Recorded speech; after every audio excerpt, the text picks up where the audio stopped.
امریکہ نے ایک بار پھر سے ایران پر فضائی حملے شروع کر دیے ہیں اور امریکی فضائی حملوں کے بعد ہم دیکھ رہے ہیں کہ اب خطے میں نئی جنگ اور سفارتکاری اور عالمی سلامتی کے جو خطرات ہیں وہ مزید بڑھ گئے ہیں، اور ایسے میں اب ہم یہ دیکھ رہے ہیں کہ پہلے تو پہل کی تھی ایران نے، لیکن اب سعودی عرب جس طور سے اٹیک بیک کرنے کے لیے اقدامات کر رہا ہے یو ایس کے ساتھ مل کر، اس نے مزید اس خطے کو اور والیٹائل بنا دیا ہے کہ اب یہ صورتحال کس طرف جائے گی۔ اور پہلے جو ہم یہ بات کر رہے تھے کہ اس پہ کسی بھی طور سے گلف انوالو نہیں ہو رہا، یہ ان کا صبر ہے، تو کیا وہ صبر کا پیمانہ لبریز ہو چکا ہے؟ ان نٹ شیل امریکی سینٹ کمانڈ کے مطابق ایران میں متعدد فوجی اہداف پر بھاری فضائی حملے کیے گئے ہیں، اور سینٹ کام یہ بھی کہتا ہے کہ کارروائی ایرانی پاسداران انقلاب کے ٹھکانوں، میزائل، ڈرون اور دفاعی تنصیبات کو نشانہ بنانے کے لیے کی گئی ہے۔ اور دوسری جانب ایرانی میڈیا کے مطابق قشم، بندر عباس، آبادان، اہواز اور دیگر علاقوں میں دھماکوں کی اطلاعات موصول ہوئی ہیں۔ مین وائل اردن نے بھی دعویٰ کیا کہ ایران سے داغے گئے 5 میزائل فضائی دفاعی نظام نے تباہ کر دیے ہیں۔ تو خطہ کیا شیپ اپ کرنے جا رہا ہے، بات کر لیتے ہیں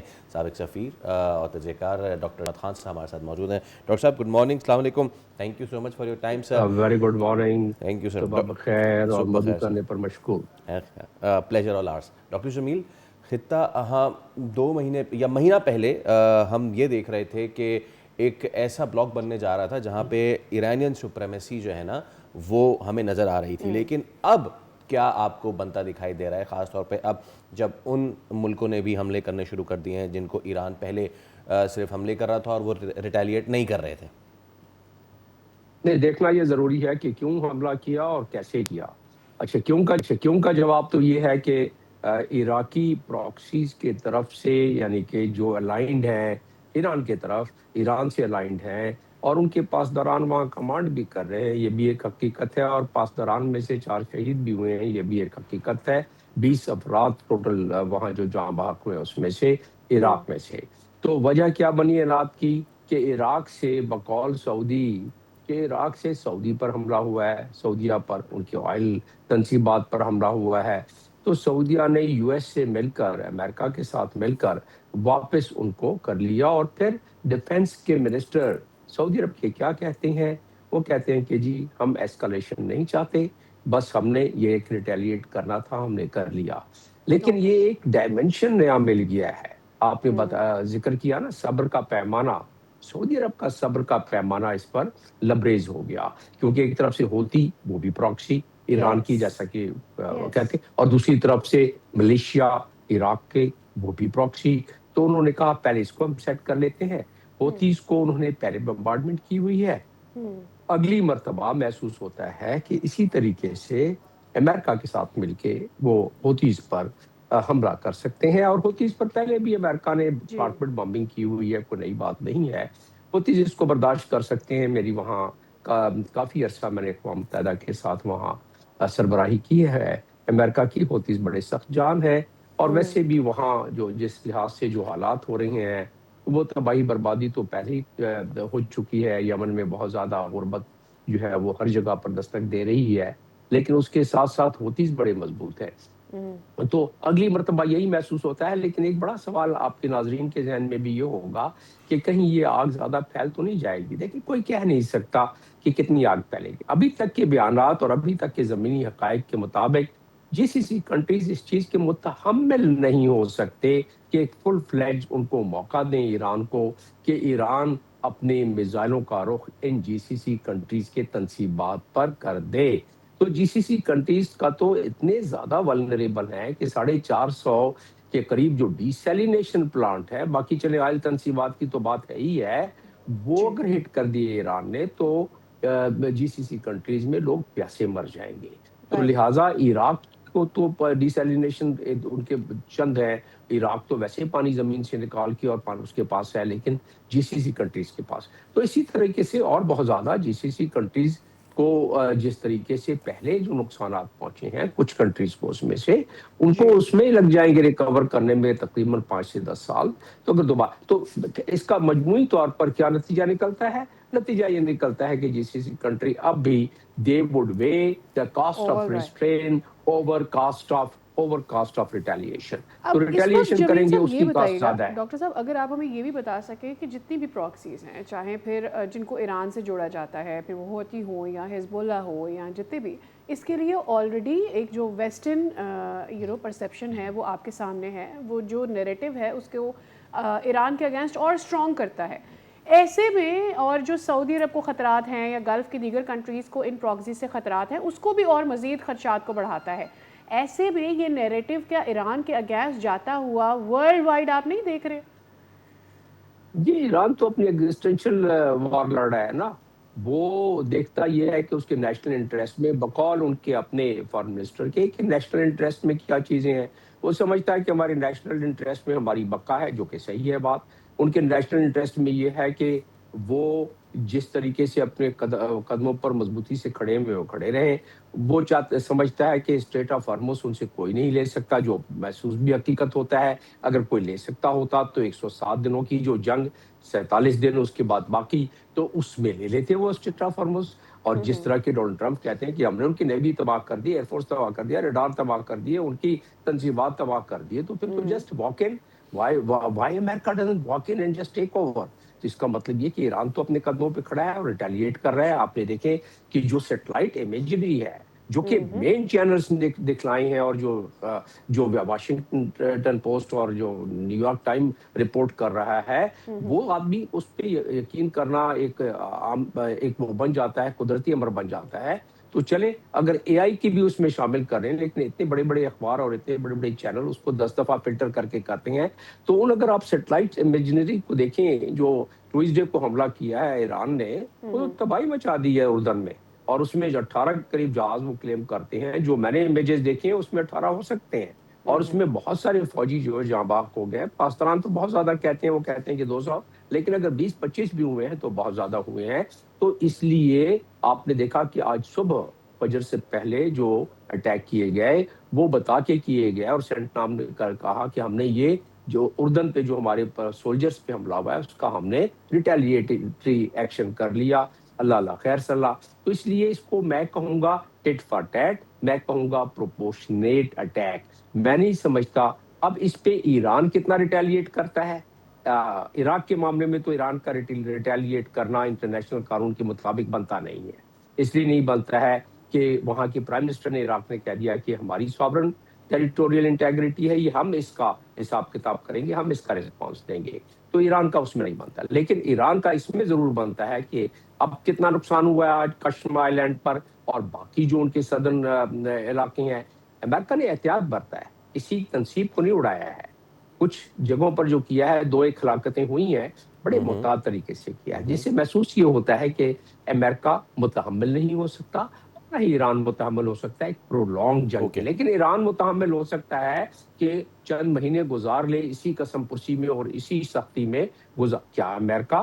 کیونکہ امریکہ نے تو کل ہی جو اپنے کانٹریکٹرز کو بلا کے کہتے ہیں خدا را ذرا جلدی جلدی سے ہمیں بنا کے دو لاکر ہیٹس کو، جو اس نے پچھلے سال 4.7 بلین کا ٹھیکہ دیا تھا، ابھی کل ان کو دیا ہے 58.6 بلین کا ٹھیکہ کہ جلدی جلدی ہمیں جو ہے وہ آپ میزائل بنا کے دو، پیٹریاٹ بنا کے دو ہمیں، اور تھاٹ بنا کے دو جلدی جلدی. اس کا مطلب کیا ہوا؟ وہ رپورٹیں جو آ رہی تھیں ہمارے پاس وہ درست تھی نا کہ ان کا اسلحہ جو ہے وہ ڈپلیٹ ہو رہا ہے. اچھا ڈاکٹر صاحب، میں تھوڑی سی اگر پاکستان سینٹرک ہم ذرا گفتگو کو کریں، اس میں ایک چیز تو یہ تھی کہ جب یہ مہینہ پہلے وی ور ہوپنگ کہ جناب وہ گیس پائپ لائن اور پاکستان کے لیے چیزیں ایران کے ساتھ ٹھیک ہونا and this and all that, تو وہ تو اگر میں کھٹائی میں پڑھنا لفظ استعمال نہ کروں تو یہ ضرور کہہ سکتا ہوں کہ وہ تھوڑا سا پیچھے چلا گیا ہے. ناؤ ہم اس چیز پہ ضرور خوش ہو رہے ہیں کہ سعودی عرب نے جو اربوں ڈالرز کا قرضہ تھا اس کو رول اوور کیا ہے، but this is a temporary thing. یہ پرماننٹ سولوشن تو نہیں ہے. آبویسلی ڈیولپمنٹ تو یہ ہے، اس کو کیسے دیکھتے ہیں؟ اور جو ہم نے گین کیا تھا ڈپلومیٹکلی اور ہم اس کو ٹرانسلیٹ کرنے کی کوشش کر رہے تھے فائنینشلی، وہ خواب شرمندہ تعبیر کیسے ہوگا اب؟ دیکھیں جو آپ کا قد کا بڑھنا تھا وہ تو کافی بڑھا ہے. اور قد کاٹ بڑھنے سے آپ سے لوگ آپ سے تعلقات بڑھانا چاہتے ہیں، اور جو کہ بڑھ رہے ہیں. آپ دیکھ لیں کویت کو دیکھ لیں، آپ قطر کو دیکھ لیں، آپ باقی ممالک کو دیکھ لیں، آپ سے تعلقات بڑھانا چاہتے ہیں. اور وہ تعلقات بڑھانا چاہتے ہیں اس لیے کہ مارکہ حق کے بعد جو پاکستان کا امیج بڑھا ہے وہ بڑھا. اب آپ کا سوال جو ہے وہ بہت اہمیت کا حامل ہے، وہ اس لیے کہ اس کے معاشی ثمرات کم مل رہے ہیں. لوگ تو یہی چاہیں گے نا، جو سڑکوں پر بھیک مانگ رہے ہیں، جو ویسے مزدوری کر رہے ہیں، جن کی جیبوں پر بہت زیادہ بوجھ پڑا ہوا ہے، وہ تو یقیناً یہ چاہیں گے کہ بھئی اتنا اچھا ہمارا امیج ہوا ہے، اس کے ثمرات دیکھیں. جو تنزلی ہوئی پاکستان کی معیشت کی بربادی، وہ بھی تو 30 سال لگے نا اس بربادی کو ہونے میں.